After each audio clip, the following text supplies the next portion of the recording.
just like, man, if you can make one of these things this summer, just show up. Just see what God might want to do and say to you. If you're looking for community, if you're looking for friendship, show up to our events. That's one of the best places where God unites us together, God knits us together. So summer's going to be awesome. And as Craig said, we are starting a new series today about the promises of God. So I don't know about you, but I hate it when I get scammed. Have you ever been scammed? Any of you? Some of you? Yeah, it was like all of us. It's like, yeah, at some point. You know, and sometimes it's like, that was totally my bad. Sometimes it's like, man, I did not see that coming. A few years ago, well, quite a few years ago now, I got a new cell phone. And so anytime I get a new cell phone, instead of going, now it's like you go through your carrier and they give you new phones and all the trade-ins and stuff. But back then it was basically like, you gotta get a new phone, but you gotta figure out what to do with your old phone. So I was like, I'm gonna sell this thing on eBay. Because I was like, I get a couple $100 for this iPhone. You know, it was in decent condition, I had it for a while, but I was like, I'm gonna send it back. So I go on eBay, I post it, I get it all ready, and people start bidding on it. And I don't know if you know how eBay works, but there's kind of a final bid. And so someone bid like the exact number that I had set my phone at, which I was like, well, that's cool. Like, no one ever does that. And so I was like very excited. So as soon as it goes through, it says, hey, your phone has been bought. I said, awesome. I pack it up, I take it to UPS like literally that day. I ship it in the mail, and I go, and I'm like, oh, this is awesome. The next day, I'm like, oh, I wonder how it's going. So I check in on eBay, and I see that I haven't been paid yet for the phone. And I was like, oh man, okay, well they'll send it. So I send a note to them like, hey, just send it in the mail, it's coming to you, heads up, you know, you can pay me anytime you want. Next day goes by, I get to like day 4 and I'm like, oh, I'm not getting paid for this phone. So all of a sudden I'm calling, it's going to New Jersey. So I call, I'm like, I've got a couple days in the mail. So I call literally the post office in New Jersey where it's supposed to go. And they're like, yes, we're going to get your phone, actually it's supposed to come today, but we've actually had a lot of these scams where people are calling us saying, hey, no one's paid us for their thing. So they're like, you got totally scammed.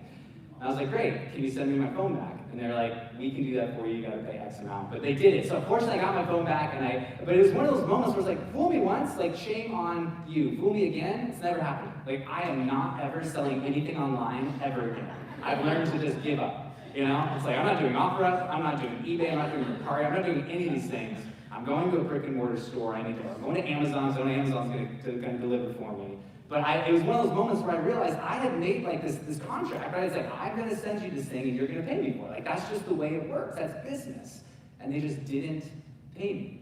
Shame on me for like accepting that, you know, sending it without thinking, you know, before getting the money. But it kind of, it got this feeling in me of, I don't like being scammed. I don't like it when somebody says they're going to do something and then they just don't do it. Right? That's a business transaction. I know any of you who work in business, you're like, this happens all of the time.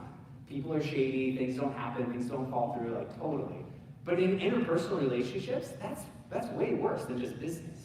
Right? It's not only that I've been scammed in business or in things I'm trying to sell, I've been scammed interpersonally. Like with other people. I've said things and they say, yeah, I promise I'm going to do this thing, and then they just don't deliver or they don't show up. Right? We've all had broken promises happen. Some of us have actually broken promises. In fact, I would venture to say all of us at some point have broken promises.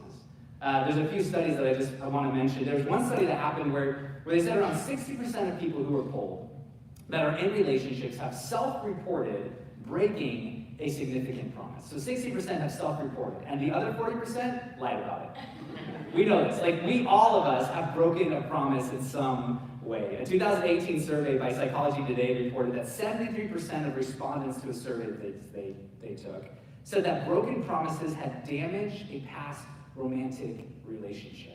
73% of people said that a broken promise is what ruined a romantic relationship. Broken promises break people. When we don't follow through on our promises, we break relationships. And it's all around us, all of us, because promises and people are frail. I would love to say, man, when I promise it, I'm going to deliver, but I know that sometimes I actually won't. I have every intention of trying to, but I just might not, and I might end up disappointing people. And so, sometimes for some of us, we've been tempted, because people have broken promises with us, we've been tempted to say, you know what, I don't want to trust anybody anymore. Right? In order to stop myself from having promises broken, I'm just saying I'm not trusting anything. There's a wall that has gone up between me and other people, whether it's my family, whether it's people out in the world, whether it's eBay scammers, whatever it is, there's walls that I'm putting up against me and other people. And I do the same thing sometimes with God, where I say, God, if you promise things, I don't know if I can trust that because I've had so many other promises broken in my life. You guys ever found yourself in that space? Maybe you're there today. Maybe you're saying, God had promised me something, or I felt like God had said something, and then it didn't happen. I don't know if I can trust anymore. Trust has been broken. But God does make promises. And that's what actually we're going to look at in this series of the promises that God makes to us. And just like our human relationships, we can choose to either trust or disbelieve the promises, but we're going to look directly at the promises that God makes to mankind and makes to us through this series, Unbroken, looking at the unshakable promises of God. And we're going to look at the promises of God through 5 specific promises that he makes to people and individuals throughout history. And these are what we actually call covenants.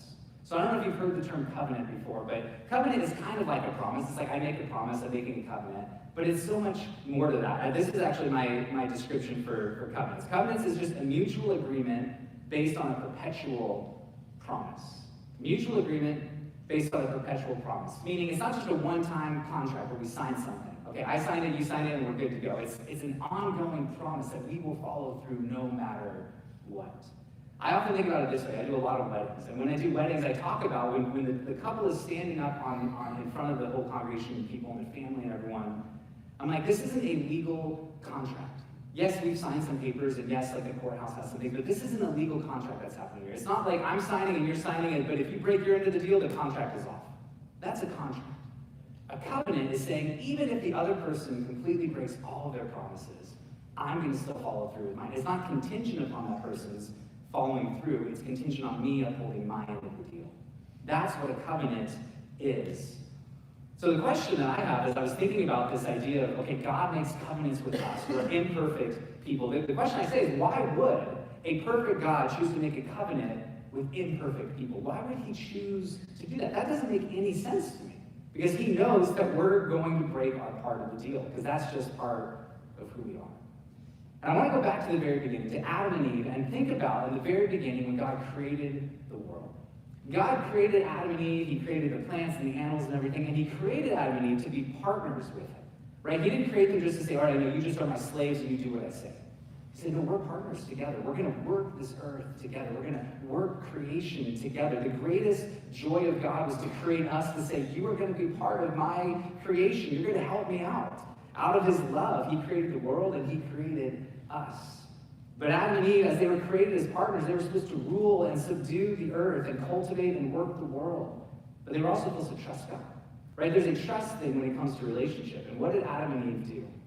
They immediately, or we don't know how long it was, but it felt like immediately they went from, okay, we trust God with everything to, well, can you really trust God? God said you can't touch this tree over here. Is that really a good God? Would he say that? Would he do that? And these lies began to get into their minds.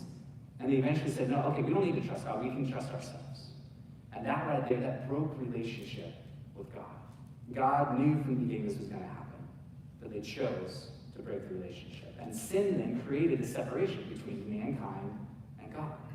So God could have ended it all there. He could have been like, you know what? That was a failed experiment. We're done. Like, this was a good try, but it's just not going to work.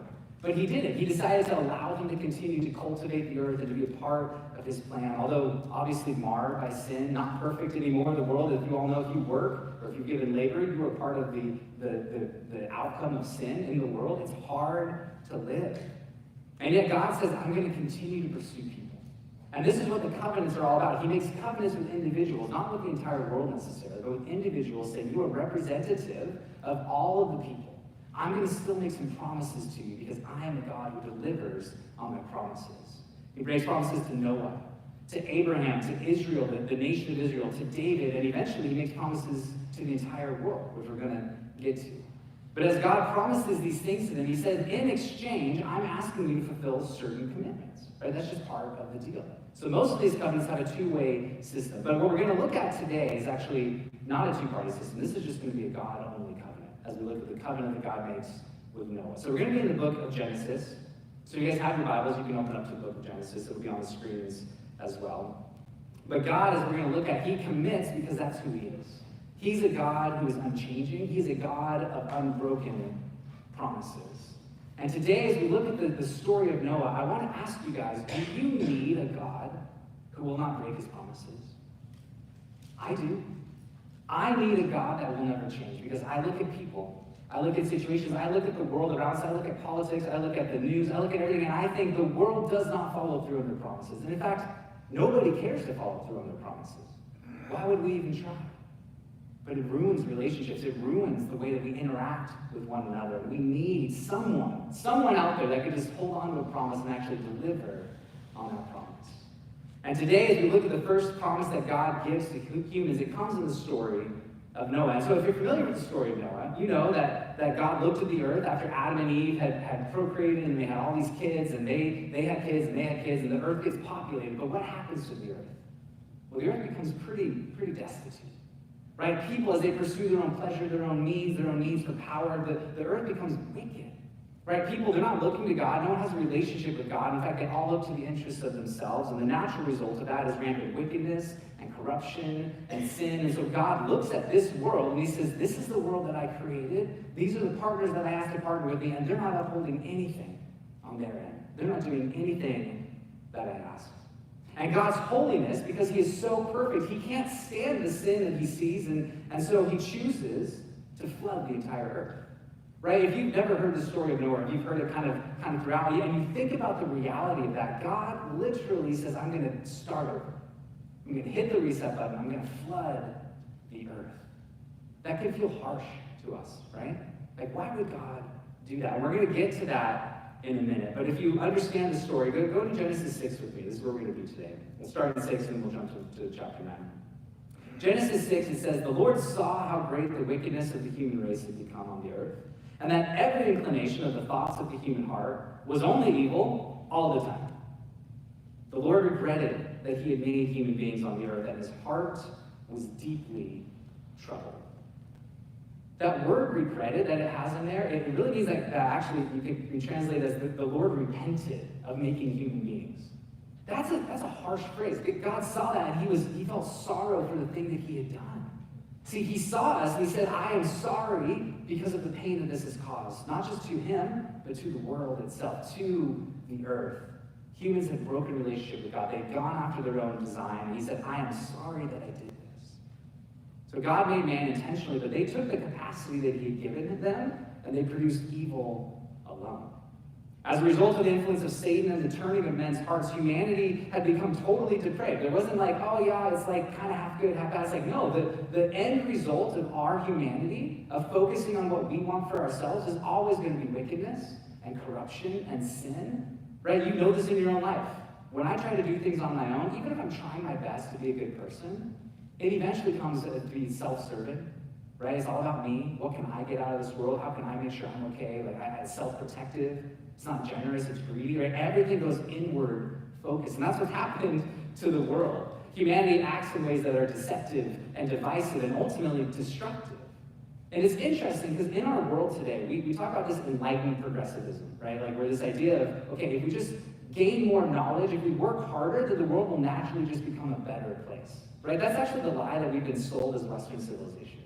That the more we just focus on ourselves and make sure, like, we're going to get rid of sickness, we're going to get rid of disease, we're going to focus on technology, and everything's going to get better and better and better and better and better. Is the world any better? Does anyone think today, like, yeah, our world, we're doing great today? No. You guys read the news. You read the same news that I'm reading. We know that the world just seems to be getting worse and worse. That is the natural inclination of the world when we focus on ourselves without God's intervention. And this is what God sees in the world before Noah. So his wrath and justice is going to be poured out on the earth, and he's going to cause this catastrophic flood. But he doesn't choose to destroy everything. Right? When he first says it, you're like, he's going to destroy literally everything and everyone. But God chooses a man named Noah. He sees a man named Noah. And in Genesis 6:8, it says, but Noah found favor in the eyes of the Lord. So even though 99.99999% of the world is evil, God saw Noah. And he said, I'm going to do something through this man and his family. Because I'm not a God that always just completely eradicates. I'm a God of new beginnings. Always. And we know the story. God tells Noah then to build an ark, right? He says, get every animal 2 by 2. If you grew up in Sunday school, you've seen the murals, like all the little animals sticking their heads out of the boats. And I don't know what it was like, but I can imagine it wasn't that peaceful or nice. Right? You put a bunch of stinky, smelly animals on a boat for like 40 days with a few humans, and it's like, things are going to get real messy real fast. So Noah, however this happens, Noah builds this boat and he puts all the animals on it, and everyone around him, what do? They mock Noah. They say, Noah, you're crazy. Because they had never had a flood before. They had never even had rain before. You see, rain is something that God brought to the earth as a thing to actually flood the earth initially. So people are like, what do you mean you're going to build a boat? What is a boat? What do you mean you're going to put animals? Why would you do this? And Noah knew he had obedience and faithfulness, and he said, I'm going to follow and trust God. And so as the rains come down and the floods come up, you guys know the song, rains came down, floods came up. Okay. If you've been in Sunday school, you know it. And the floods come up and they flood the entire earth. But Noah, his family, and the animals, they're on this boat and they're sailing through the flood. God's catastrophe is also coupled with God's grace. Right? God has destroyed, yet God has continued to provide a remnant of people to bring about new creation again. Noah and his family and the animals, and they are recipients of God's grace. He's actually giving them a new beginning. Because God is a God of new beginnings. And that's our bottom line for today. I want you guys, if you take nothing else out of today, God is a God of new beginnings.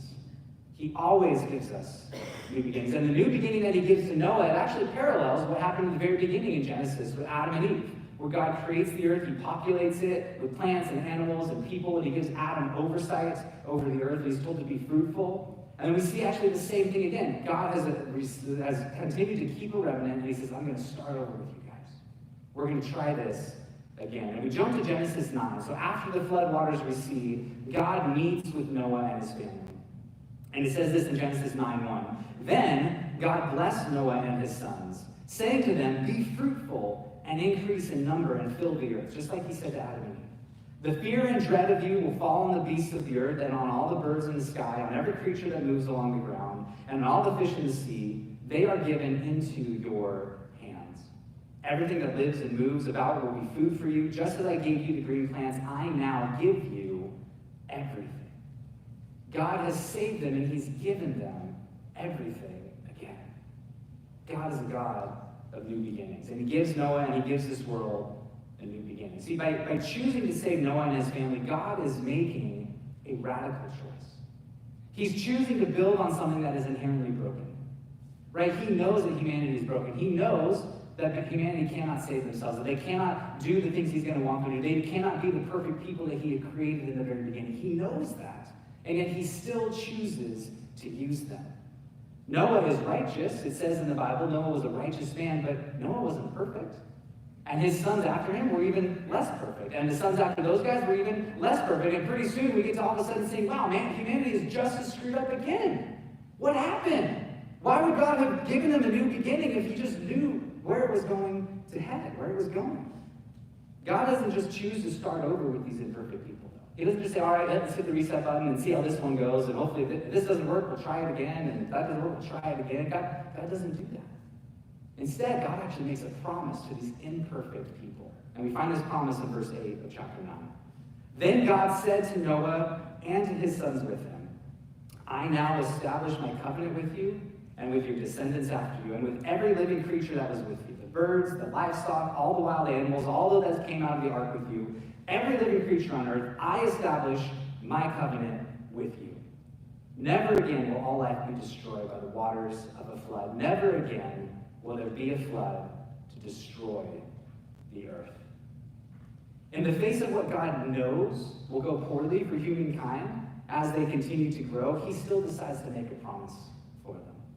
Just like in the garden, God is giving them a chance again to care for the earth. He's inviting them back into a partnership. And this time he says, if you guys screw it up, I'm not going to let it go. I'm going to continue to pursue. I'm going to continue to give you new opportunities. I am promising that. And the promise was not just that he would populate the earth and that it would take over, but the promise was that he would never flood the earth again. He would never punish the earth for what happened because of humankind. No matter how bad things get, God will not punish humanity, and he will not punish the earth. And as we said earlier, most covenants, there are two ways, right? It's like God says, I will do this, and now I'm expecting this from you. As we're going to look at the next few covenants in this series, there's going to be God says this, and he expects this of humanity. In this passage, there is no expectation from humanity. God doesn't say to them, okay, I'm not going to flood it if only you will obey me. If only you do what I say, then I won't. But God says, I will do this, and he asks nothing of them. God requires nothing from Noah and his family. And the beautiful thing is, it's not just to Noah and his family, it's to the plants and the animals, all living life. God says to all of it, the covenant that he makes, it's not just to a specific person, it's actually a covenant to the world. God says, I will not destroy you again. In fact, God will be faithful to extend his never-ending grace, despite knowing the inclination of humanity towards self-destruction and idolatry and sin. God says, I am going to start over with you guys, and I'm going to commit to staying with you. There are kind of two ways of looking at this story. It comes up, often in my mind as I was reading this, the idea of if God's good, why would he do this? And if God is just, why would he do this? Right? The goodness and justice of God. These are two qualities that we say God has both of these things perfectly.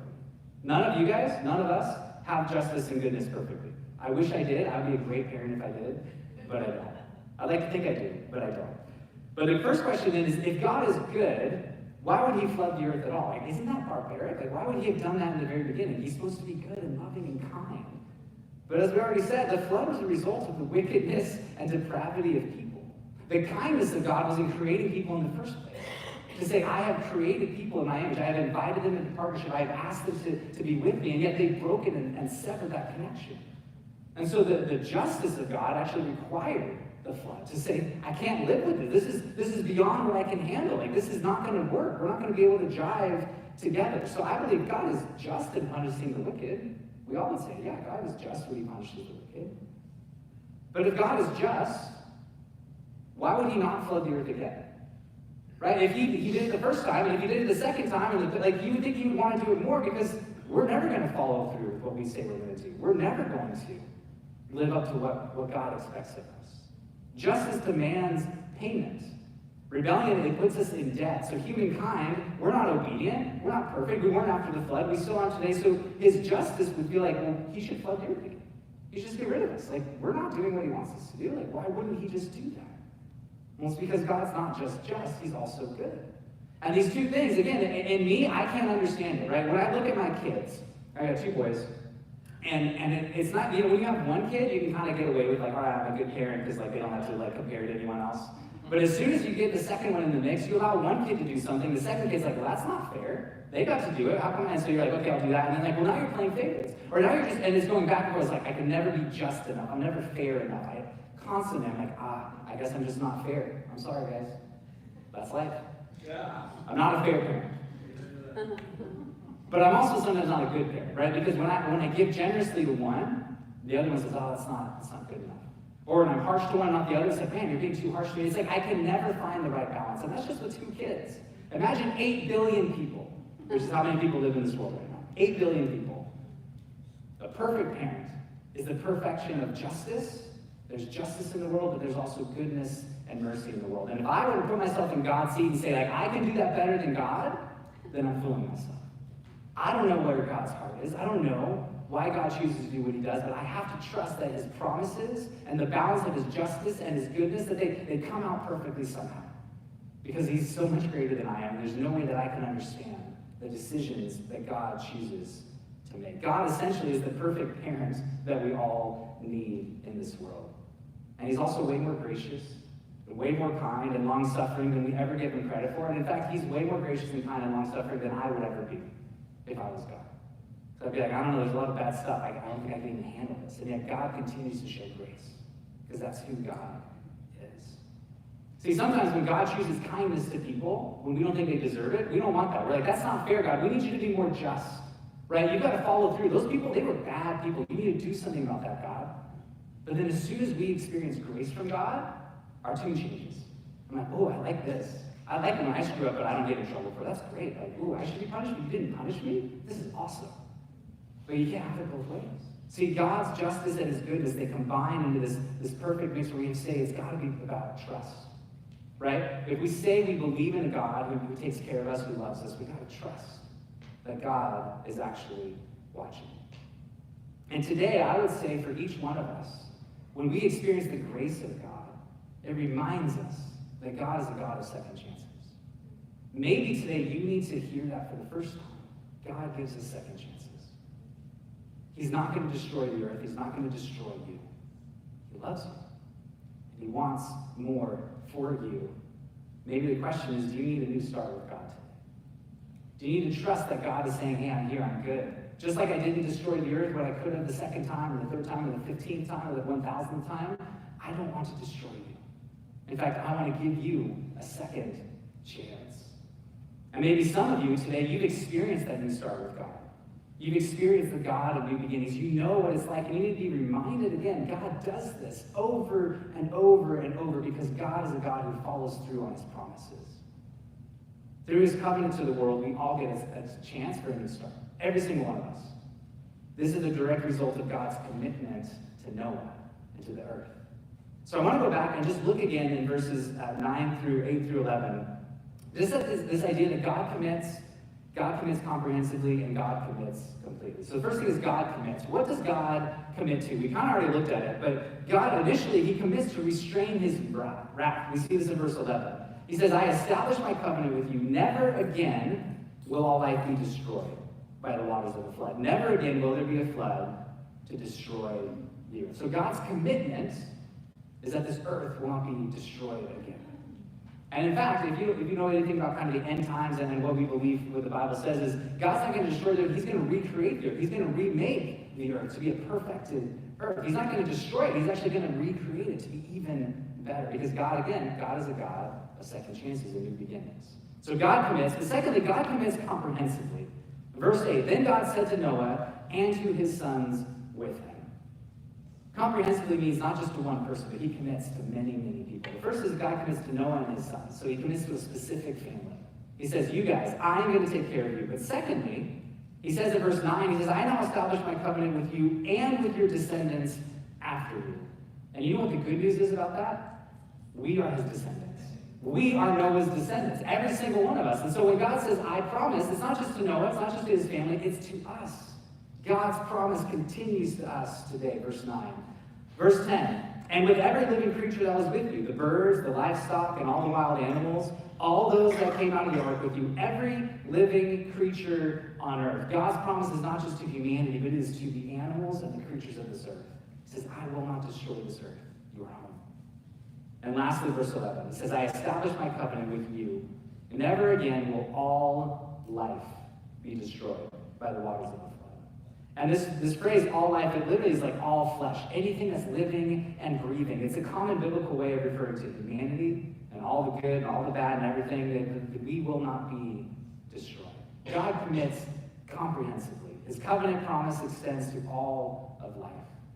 And the beautiful thing is it's not conditional. That's one of the craziest things that I was studying, is recognizing it's not, he doesn't say if you. He just says, I will. And he leaves it at that. He commits comprehensively. And then lastly, God commits completely.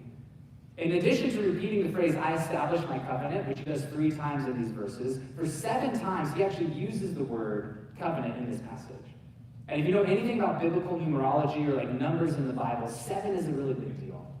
And so the fact that this word is shown up 7 times in the original language, this idea of completion, this idea of covenant, God is completely and wholly committed to his covenant. He's not just saying, yeah, I'm saying it once. He's saying it 7 times to say, I am committed completely, wholly, 1,000% that he will give new beginnings. God is a God of new beginnings. We all need new beginnings in our lives, don't we?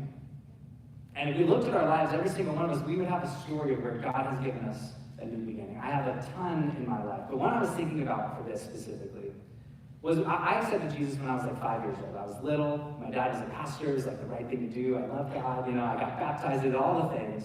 And then I went through my life and I became a teenager and I kind of started just being like, this whole Christianity thing, it's good, but it just is. It is what it is. It's the waters I'm swimming in. And I remember I was living my life, I didn't go off the rails, I wasn't going off the deep end, but I was definitely living my life for myself, right? It's like, what can Jonathan get out of this world? How can Jonathan avoid getting in trouble? How can Jonathan make sure that things work out for him? How can Jonathan do what he needs to do to make sure he's okay? And I remember being at a camp. These things often happen at camps.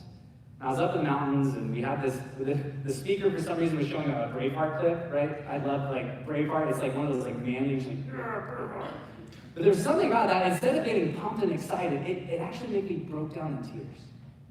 And as I was watching this clip, I literally was like, I can't stay in this room any longer. And I booked it out of the chapel. I was probably 15 at the time. I booked it and I ran back to my cabin.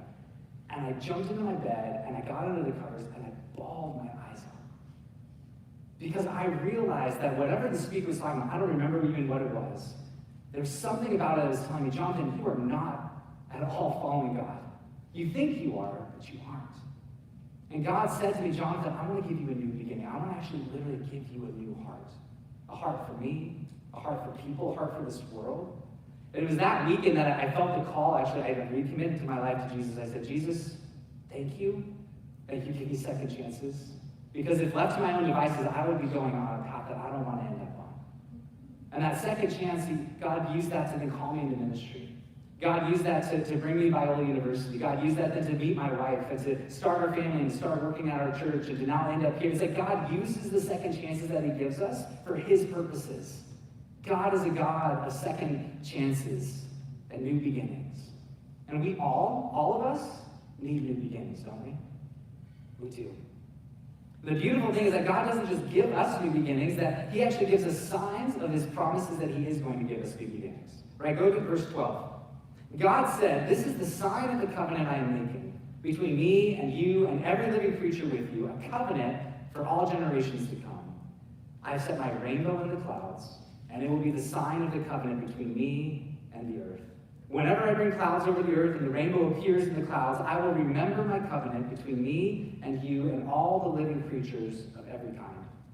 Never again will the waters become a flood to destroy all life. Whenever the rainbow appears in the clouds, I will see it, and I will remember the everlasting covenant between God and all living creatures of every kind on the earth. God gives us a sign. Did you know that? God gives us the sign of the rainbow. And if you've ever been out in the rain stops and you see that rainbow in the sky, what does it make you think? The rain is gone. The sun is coming again. It's a sign of hope. It's a sign of life. It's a sign of new beginnings. The rainbow is the sign that God has given us. Every single time you see it, you get to say, that's right. God reminded me that he will never destroy this earth. That no matter how bad things get, God is still in control. That's what I think when I see the rainbow. It's a sign. What signs do you have in your life that God has given you a new beginning?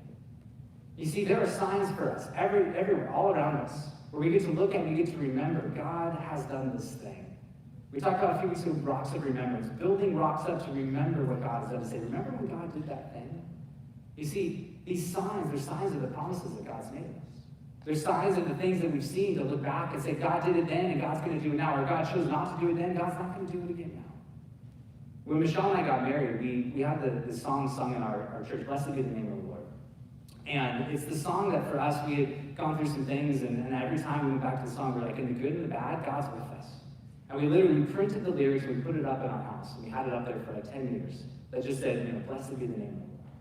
And it was a reminder to us that God is good no matter what. It became a sign to us of God's covenant, God's promise. Right? When we got married, or if you got married, you do like maybe the sand. Have you done like the sand ceremony? We combine the sand together, or you do the candles together, or you do the tying of the knots together. Like there's all these symbols that are saying, hey, we're covenanting together. We're making a commitment together. And those things hang in your houses or they sit on the mantle to remind you of the covenant that you made. The rainbow is the reminder of God's covenant to us. God has promised us that he will take care of us. And we can know this too, that one day there will be true justice. You see, sometimes, again, I hear this and I'm like, that's great, but why not now? Right? Why hasn't God done all the things I wish he would do now? Why is our world still such a mess? Why does it seem to be getting worse in some ways? Well, the reminder is that God says, I am slow to anger. I'm abounding in love. I see people, I will give them chance after chance after chance, but eventually there will come a time where there will be judgment because God is a perfect judge as well. But for now, God is in the messy middle with us. He's not going to allow wrong to go unpunished forever, but he's also going to lead with grace. And I'm so grateful that he does for me, right? That he leads with grace, that ultimately his grace was shown on a man who died on the cross for our sins to say, you know what? I've got this for you. And I don't want to give away the ending, but in a few weeks we're going to talk about Jesus as the ultimate promise of God's love, the ultimate covenant that God makes with people. Because Jesus is the answer to all the covenants. How is God going to do this? How is God going to do this? He's going to do it through Jesus. Through his sacrifice. Jesus is like the ark of the covenant. Jesus is like the ark that took Noah through the flood. Jesus is going to be like the sacrifice that we're going to look at in a couple weeks. Jesus is all of the things. Because he's God's perfect solution to this. God doesn't throw away things. I'm grateful that he doesn't. Even at his worst, God redeemed a remnant of the earth because he's a God who redeems. His heart is for renewal. I'll just say it again as we close. God is a God of new beginnings. And today's we're going to honor them. You guys can come up right now. Because I want to offer a prayer at the end of this, during this worship time, because I know that when we speak on topics like this, it can get kind of heavy, or like, okay, what's the theology around this, or talk about Old Testament stuff, or Noah, flood. Like, this was very, like, apart from my life. But every single one of us, we need God to be a God of new beginnings. And today, you might be here saying, I need a new beginning with God. God might be tapping on your heart right now. And he's speaking to you, and he's saying, hey, I want to talk to you. I want to have a relationship with you again. I'm not going to destroy you, but I'm here for you. I am for you. I am with you. And so today, as we sing this last song, I want you to just consider, what is God saying to you? What new chance is God giving you today? And if you need prayer during this song, we'll have our prayer team right up here by the cross. You can receive prayer. You can talk to someone about it. But ultimately, I believe God is pursuing each one of us because he is a God who cares, he is a God who loves, and he is a God of new beginnings. Amen? Amen. Let's worship.